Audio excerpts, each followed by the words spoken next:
Hello and welcome back to the workshop, and welcome to Great Guitar Build-Off 2022.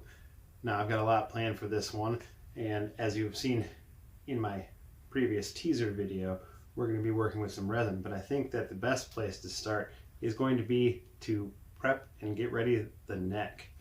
So here I've got a bunch of pieces all cut up to glue up for the neck, so I think we just got to start by gluing this up. Let's get to it.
So the glue's all dried. We planed it out and it looks great, except for, I don't know if the camera can pick it up, but it decided to bow off. Now I've come to figure out that wenge, when you cut it into smaller strips, likes to kind of relieve the tension of it.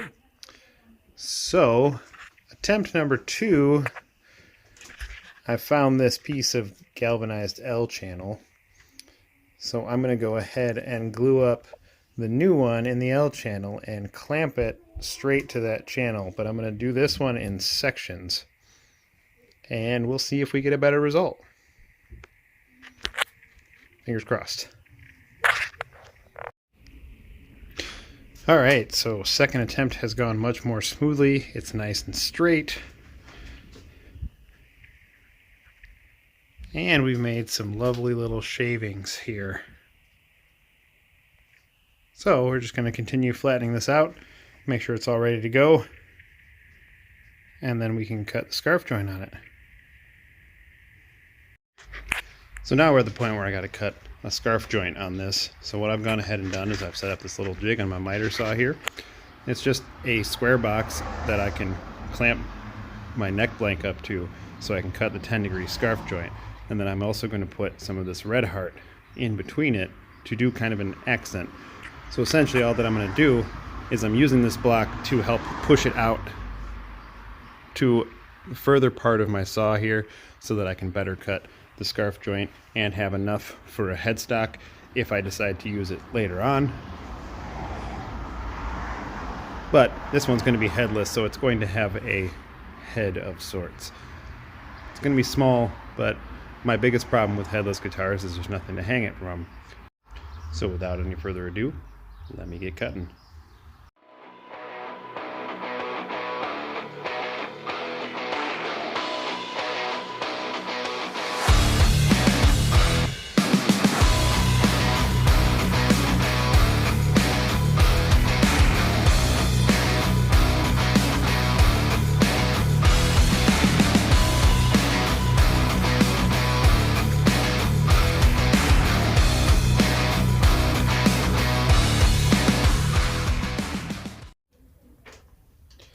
Okay, so now that we got the neck all laid out, you can see that I angled my headstock slightly to go with the curve of where my multi-scale is going to be. So what I need to do now is I need to route the channel for the truss rod. And because of the struggle that I had gluing up this blank, I'm also going to go ahead and put in some carbon fiber rods in this one.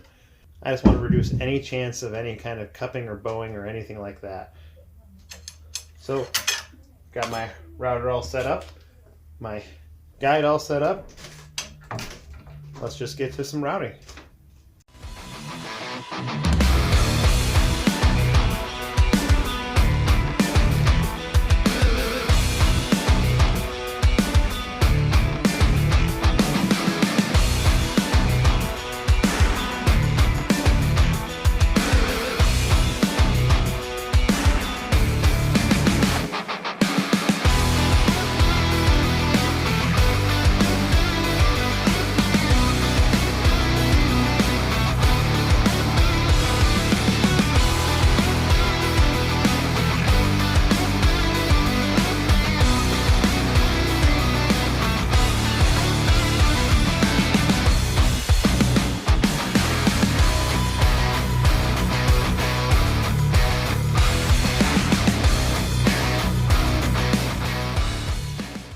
Alright, we just have one more pocket to go, and then this is all routed.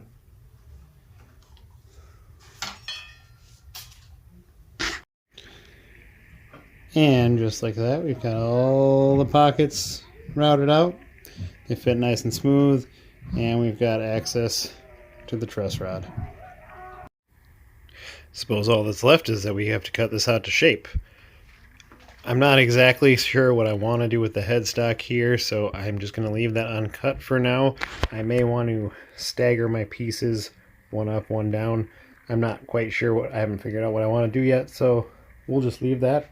But we've got our dimensions all traced out and our carbon fiber rods set in, so I'm just going to go ahead and cut this out to shape.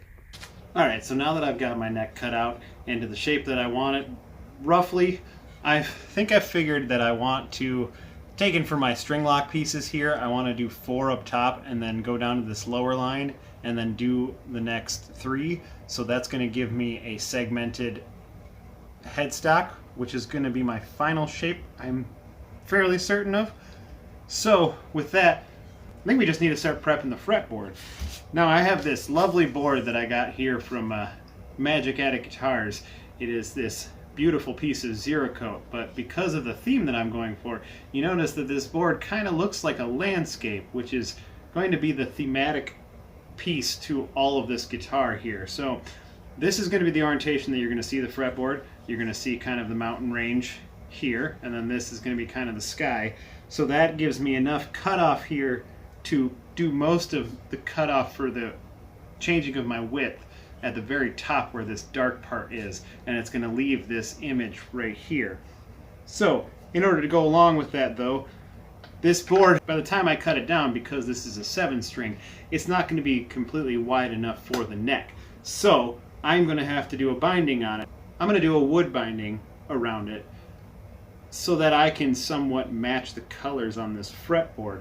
So I've found some lovely cutoffs of my granadillo. This one here just so happens to have some of that sapwood. So what I'm going to do is I'm going to strategically lay this out so that that sapwood kind of matches up to give me a contrast here. So I want the dark to help make the rest of this stand out, and then that way I have another piece here that's got a little bit of a lighter wood on it, so I'm going to use that in contrast here to go on the other side, so that it's going to be the blonde on the other side here.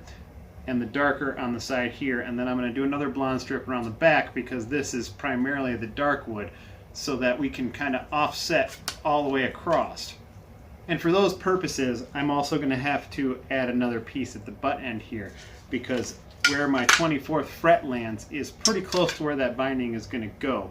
So before I start marking out where my frets are going to go, I'm going to have to cut this down to shape in order to allow for me to glue on that piece here, so that then I can mark out to where all of my proper frets are. And if it is too close to my glue seam, I'm unfortunately going to have to forego the 24th fret, which is a little unfortunate, but we'll see how it turns out. Alright, so I got it trimmed down to shape and I got all the angles cut. So now I'm just going to glue on this end piece, and then I can go ahead and mark out all the frets. So let's glue it on and let it dry. Alright, so the bottom part of my binding is already dried, and I've already trimmed it down to be flush with my fretboard here. So what is next with this is to cut the fret slots, and as you can see, I've already gone ahead and marked them. So I'm going to go through with my straight edge here and use my knife to score the line, and then we're going to go at it with the saw.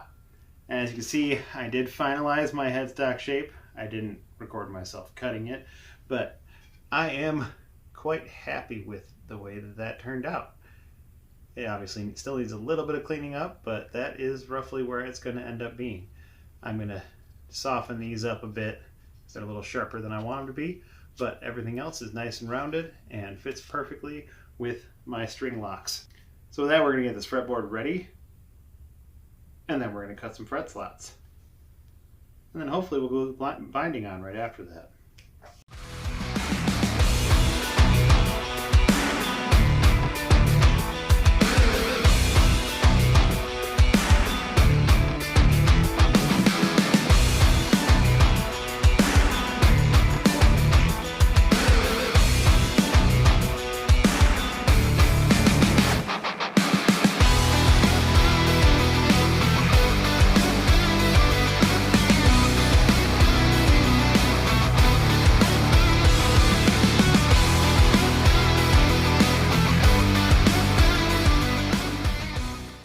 And just like that, we got our frets cut. So now I just need to prep it for the binding. I made these slots a little deeper because I have not radiused this board yet. I plan to do that after I get the binding on.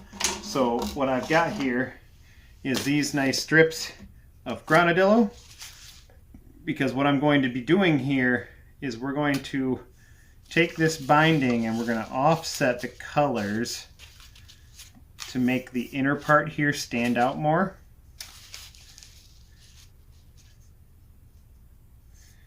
And so like this has got some of the sapwood, so it's got some character to it. So I am going to position it on the fretboard kind of like this, because it kind of follows those same kind of arcs and waves that this zero coat has. So that's going to be on the edge. And then same with this piece here. This is going to coincide with the sapwood on the zero coat in correspondence with my granadillo pieces here. So when I glue this on, I'm not going to worry too much about making it flush and flat, because I'm going to trim everything down to thickness, because there are certain parts of this that have a little more character than other parts, and I really want to make those pieces stand out, and I want them to blend in nicely with the parts of my fretboard here. So with that, I'm going to get some glue. We're going to slap it on here, and we're going to get it glued together.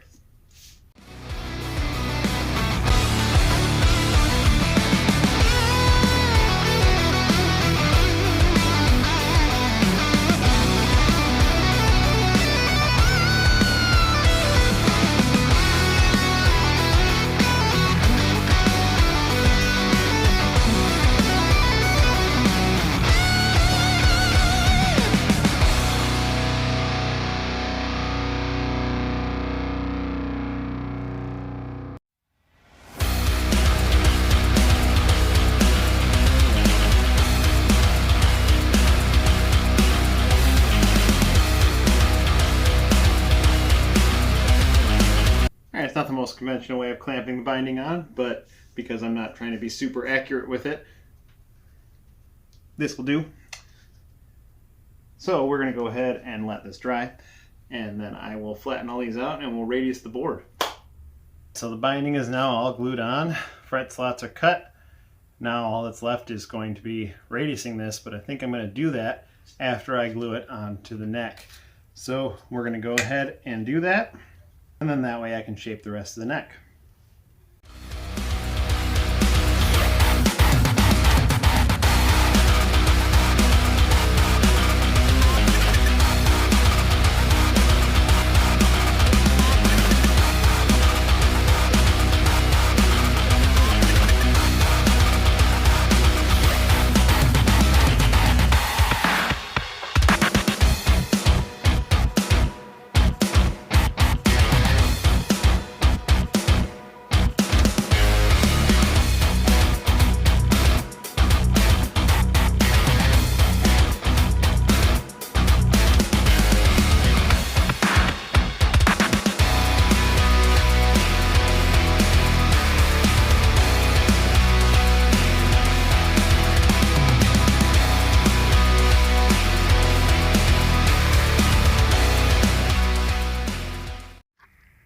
So we've got the fretboard all glued on and everything is nice and squared up. I've already taken my router to the edges here, so everything is trimmed down to the dimensions it needs to be. Now all I got to do is go through and radius the fretboard. I'm going to do it the same way I've done many times before. I'm going to run a hand plane along the edges first to get it partially down, and then I'm going to switch over to the sanding block to get it the rest of the way to that 14. I think I may do a double radius on this one, so I'm thinking 14 up here and 16 down here. So that I'm going to get to it, and then we can start actually shaping the neck, because it's a bit chunky right now. So now that we got it this far, we got it down to thickness, all that's left is to shape the back of the neck and pop these frets on. So let's get to that. Just as I've done in the past, I'm going to separate this out into halves and quarters, and then that's how I'm going to start rounding out my neck. So the more that you half this, the rounder the profile you get. So we start by finding roughly where our center is,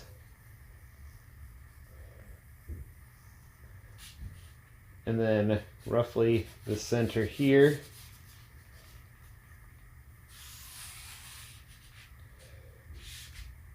And then the same thing on the other side here.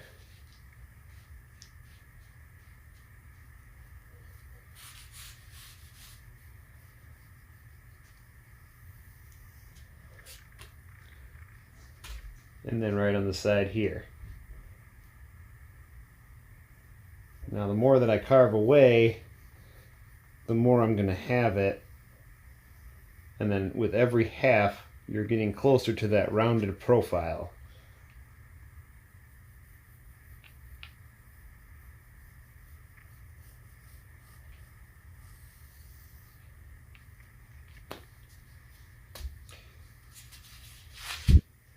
And to achieve this, I'm just going to go at it with various rasps and maybe some chisels to go and do this volute here. And that's really all you need to carve it out. So with that, let's get to it.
So I've gone ahead and I've done a few things off camera here, one of which was adding these side dots, which they may or may not show up here on camera, but I've got them in the gold wire so that when the light hits them they pop out. They're kind of hidden in the color of my binding there, which I personally like because I didn't really want to add too many accents to this just because of how figured and grainy the woods are, so all that stuff stands out.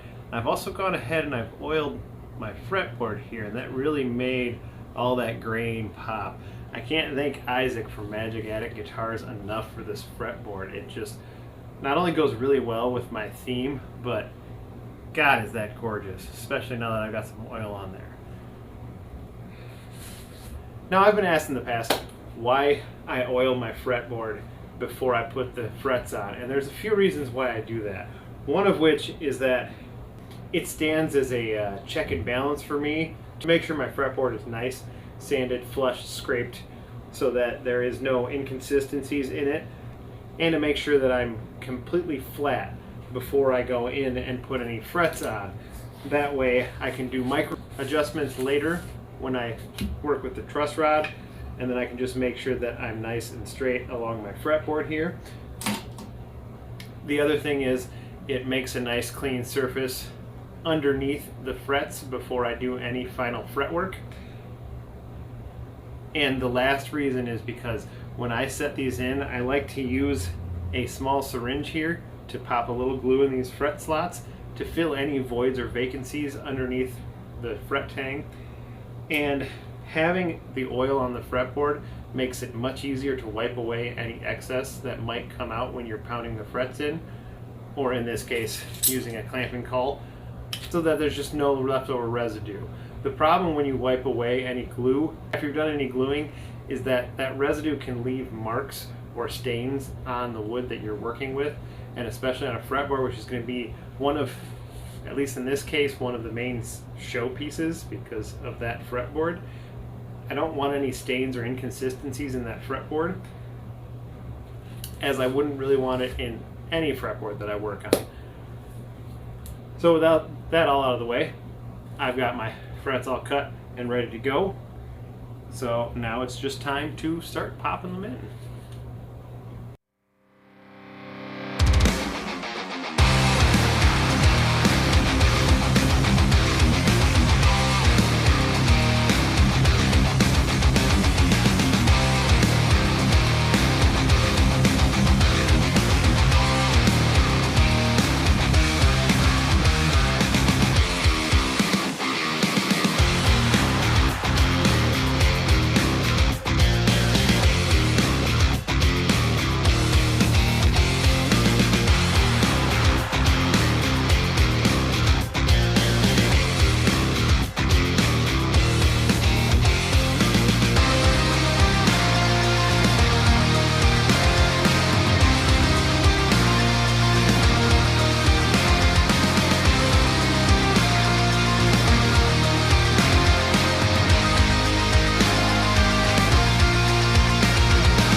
Alright, now we've got the frets in, we've got a shape down, and we've got the frets cut to size. There is going to be some dressing that's going to have to be done to these, which is inevitable, but for now I'm going to set this aside because the only other thing I need to do to it is to shape the heel, but I want to shape it with the body once I make it. So at this point we're going to end the video and we're going to move on to making the body. So if you enjoyed this, don't forget to like, comment, and subscribe down below. Go follow me on all my other socials, my Instagram, my Facebook. And don't forget to check out my merch. I do have merch. Link is down in the description. And we'll see you in the next one. Stay tuned.